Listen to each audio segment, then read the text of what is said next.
Do you work from home, or do you spend a lot of time at home with your dog? If so, then this episode's for you. We're going to be talking about working from home and the do's and the don'ts that go along with it. Let's get into it next.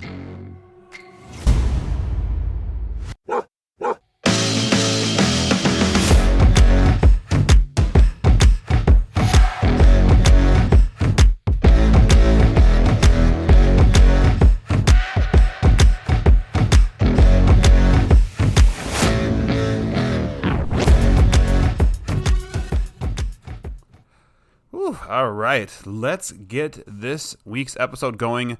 By the way, I just like this new intro music. It just gets me so much more excited than the other stuff. And like I mentioned in the last episode, I like the other stuff. It's fine, but it's good to change things up every once in a while. So this one just has more energy, gets me excited to talk to you guys about dogs, about things maybe we're not doing right, and just making everything a lot better between you and your dog. And that's what we're going to do today on this episode. If you're not aware, I am Jake from OnDog Training Academy.com. We're an online dog training company. We have courses. We have some free webinars. We do private lessons virtually. Check us out. We're here to help you guys. That's always our goal. But like I said, our main thing for this week is going to be working from home and the do's and don'ts that go along with it. Now, I know 2020 was 3 years ago, 4 years ago, whatever. But, well, roughly, it's, we're getting close to 2024. So, about 3 years ago. And so working from home isn't anything new. But what we find is that people are continuing to struggle with developing this good relationship with their dog while they're at home.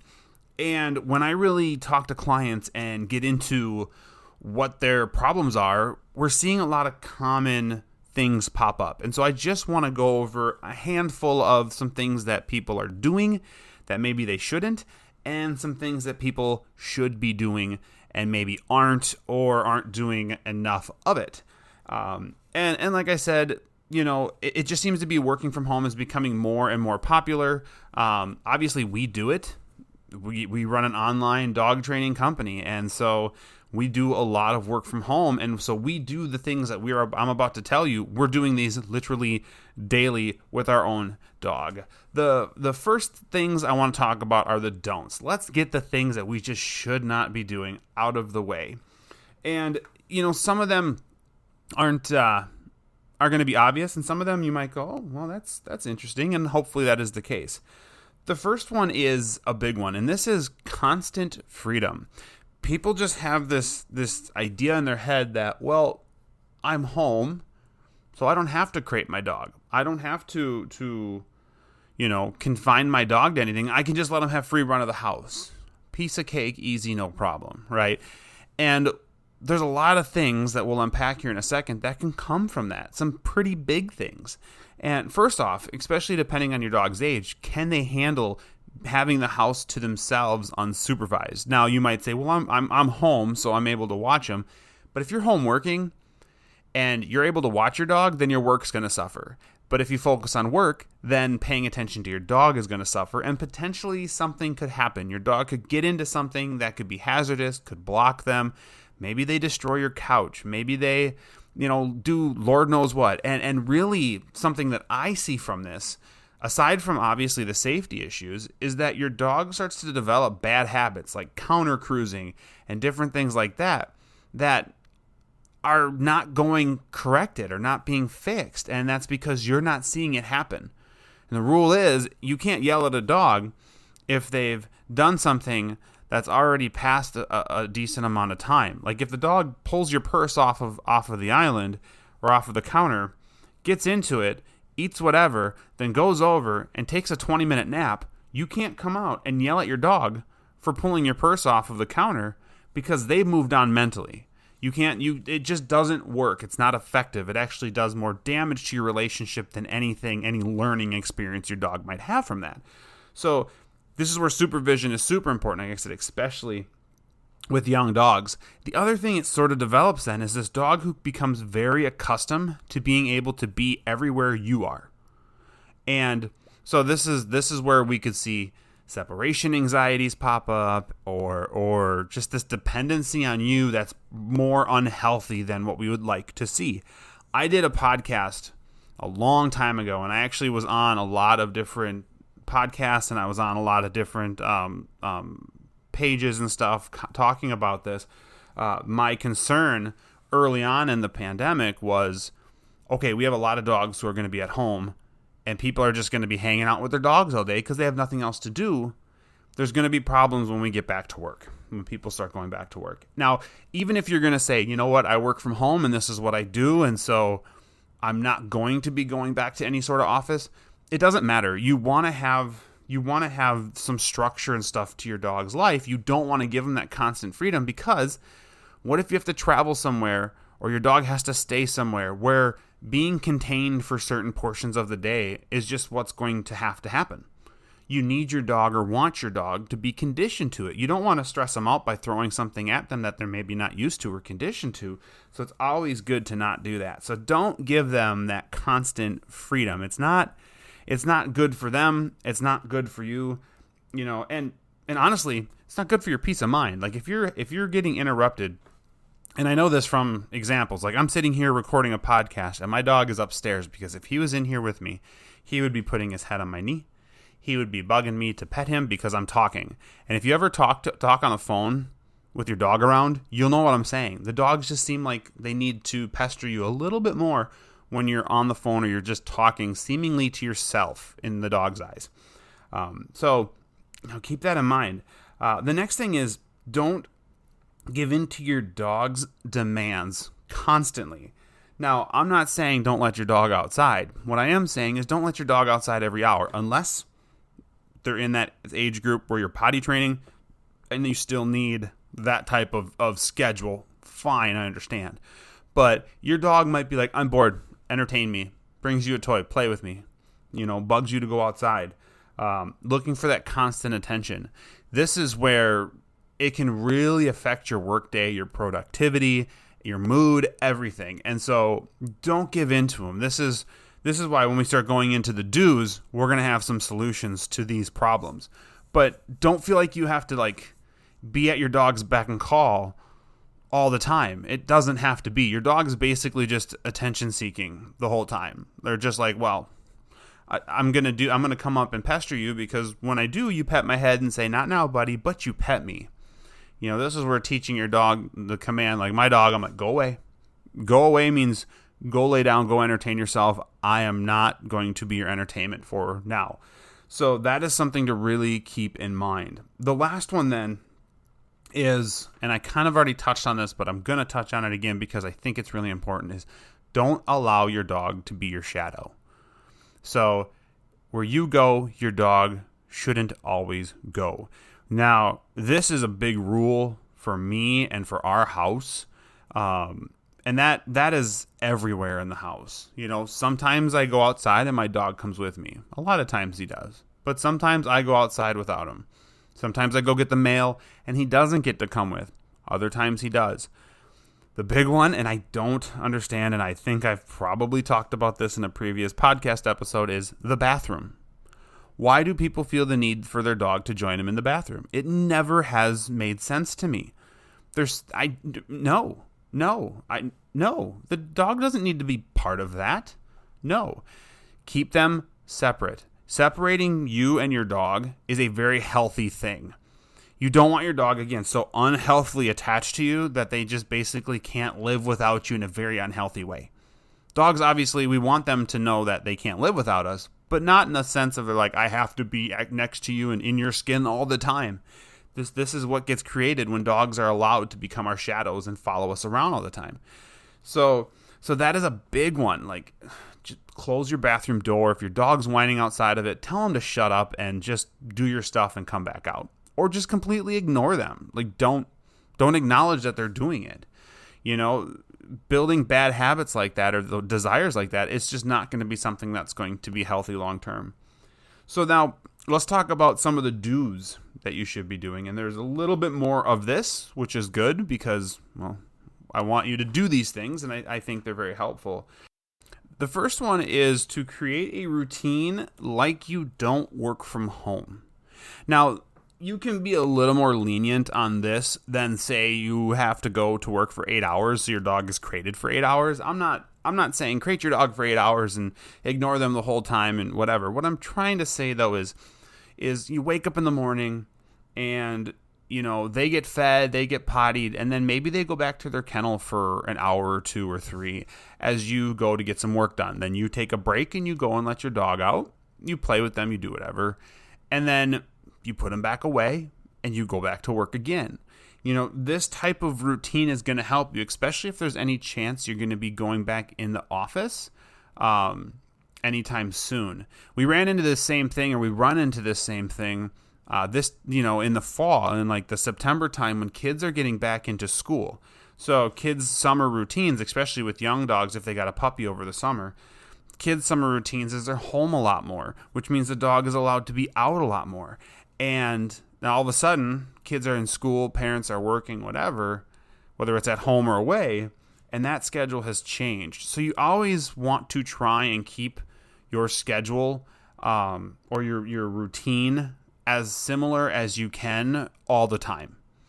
Things obviously fluctuate periodically, and dogs are decent at kind of going with the flow at times, but you don't want to have big drastic changes if you can help it. So get on a good routine that is just going to be good through the summer, through the fall, through the winter, through the spring, all of the seasons as best as you can. It's going to be extremely helpful for you and your dog.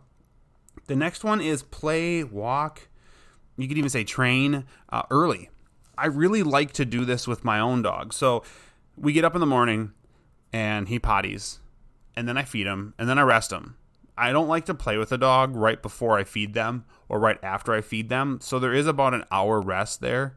But after they've rested their stomach for a while, I will go play with them and engage them, whether it's through training and playing or taking them for a walk or playing fetch with them in the backyard. I really like to burn a lot of the dog's energy early. What that's going to lead to is a much better work day for you when it comes to your dog as not being a distraction because they're more tired. A tired dog is a happy dog. Well, this is the case. As a tired dog is a happy owner, worker, whatever. You get what I'm saying, though. Like, you want to make sure your dog is tired so that you can function throughout the day and not be constantly bothered. Now, if the weather sucks and you're not really knowing what to do, I think the best thing is to work the dog's brain, doing training, doing what you can there. You can always play tug of war games, you can play nose games, you can do different things, but taking that time earlier in the day to exercise your dog is going to set you up for a better work day where your dog isn't quite as much of a distraction. The next one is to create a separate a space for your dog while you're at work. So creating a separate space, it could be a kennel, it could be an exercise pen. I typically would say crate your dog. Even if you're in the same room together and you're like, I just want my dog in here because I have to watch him or do whatever, kennel them, put them away. Say you're going to go over here and you're going to lay in your kennel and this is your space while I work. You're not going to pester me. You're not going to bark at me when I'm trying to do a Zoom call or something like that, or a Zoom meeting. You want to make sure that your dog is not going to be that distraction. I can't tell you how many times, we're big into, going to webinars and listening to a lot of people talk about different things. And it's so surprising how often people's dogs seem to interfere with their meetings. So they're talking to the group and all of a sudden their dog's barking in the background because it sees a squirrel outside. Or your dog, it starts to jump up on you. I see cats do the same thing, but we don't train those. But just them getting in the way and being a distraction and kind of pulling focus away from what you're trying to do, whatever that might be. So creating that separate space where you have toys and bones and things for them. I don't like putting toys in kennels because I don't want the dog to destroy them. But putting bones in their kennel, giving them something to chew on. If they're in an exercise pen or in an enclosed area, you certainly can put some toys in there as long as they're safe for them. But you're giving your dog something to do that is not pestering you. And I'm not saying, like, if you get up to go to the bathroom or something, it's always acknowledge your dog, pet them on the head, tell them they're doing an awesome job, give them a treat, do something like that. Of course, we want to acknowledge if they're being good. I'm not saying completely ignore your dog and pretend they don't exist. We just need to keep that separation. I think it's going to be really helpful for both you and your dog, just long term in the whole working from home situation. Next one is to train obedience skills, and that's an obvious. I don't care really what your work situation is. I think it's always good to train your dog. However, really focus on what skills your dog is going to need to be able to be good while you work from home. So maybe that means you need to do some kennel training. Maybe it means you need to work on stays.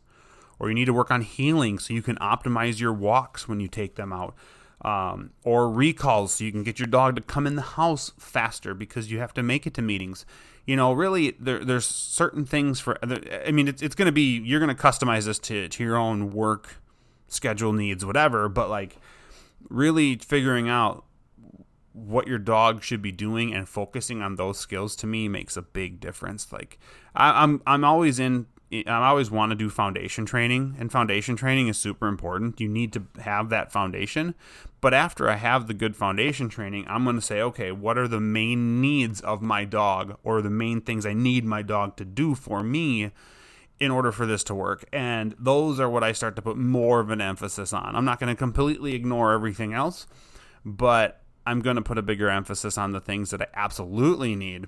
Like there was a client we worked with recently, and the dog was absolutely lovely, and it needs to sit in on meetings and with her, and sometimes be called upon, other times just sit there and be good. And so our main focus was teaching the dog to stay on a bed and just hang out next to her unless the dog is told otherwise. And that was our main goal. Was it the main thing the dog maybe needed if it was my dog in my world? No. But for her, in her world, that's a big deal. That was a big thing we wanted to work on. So that's what we put a bigger emphasis on.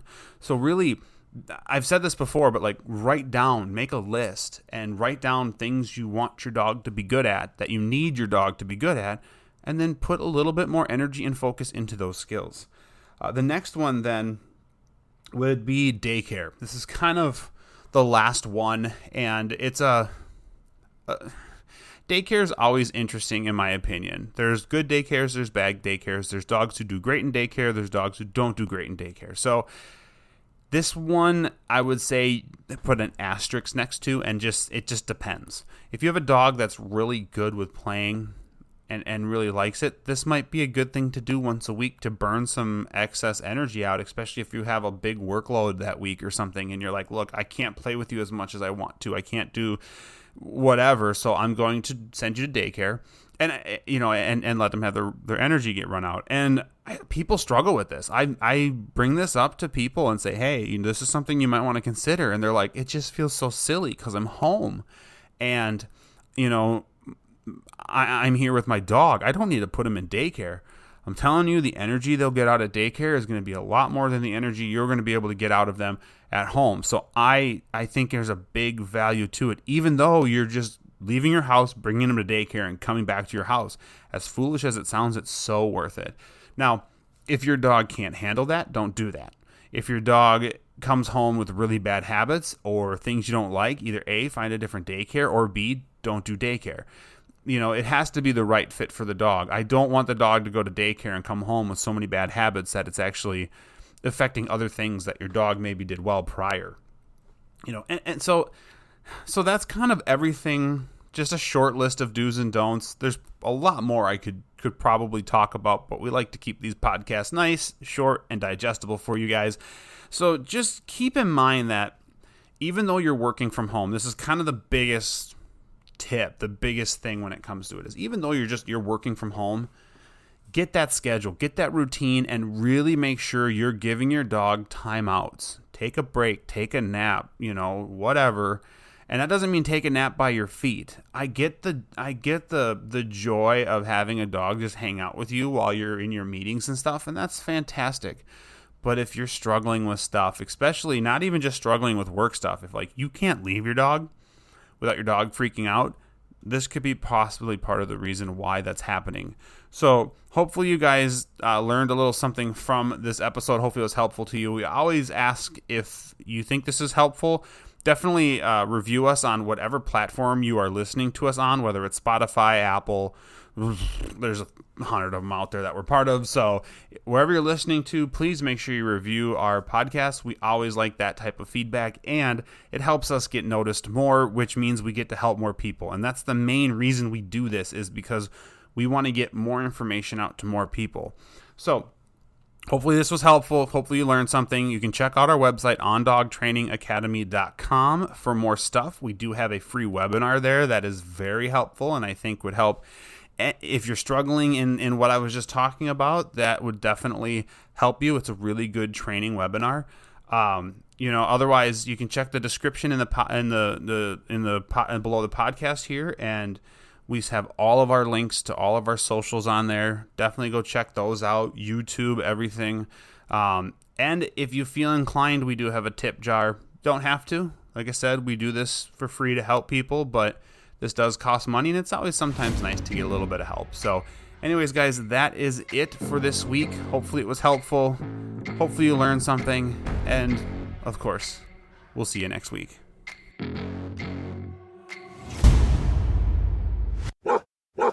Good dog.